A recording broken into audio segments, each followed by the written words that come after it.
हाय, good morning सगळ्यांना. तर आज मला जायचं होतं मम्मीकडे, कारण की माझी तब्येत काय बरोबर नव्हती आणि मम्मी झोपूनच असायची. तर ते बोलले घरी राहण्यापेक्षा मग मम्मीकडे जाऊन राहा, आराम कर तिकडंच. मग ते मला सोडवायला आले.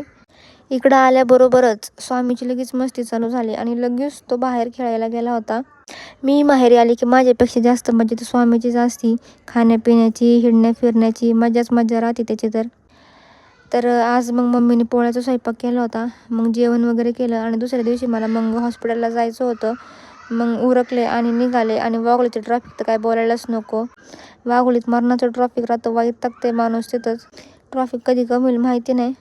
मग असंच वाट काढत काढत आम्ही मग हॉस्पिटलला गेलो. तिथं पण खूपच गर्दी होती. तिथं गेल्यावर सगळ्यात आधी मग केस पेपर वगैरे काढून घेतला आणि मग नंबरला लागले. नंबर लागता करताच खूप टाईम गेला. मग बाकीची पुढची प्रोसेस केली, एक्सरा वगैरे काढला आणि मग बाकीची पुढची ट्रीटमेंट चालू केली. त्यानंतर मग मी घरी आले आणि आजचा दिवस माझा असा काहीसा होता. तर चला भेटू पुन्हा पुढच्या व्हिडिओमध्ये. बाय.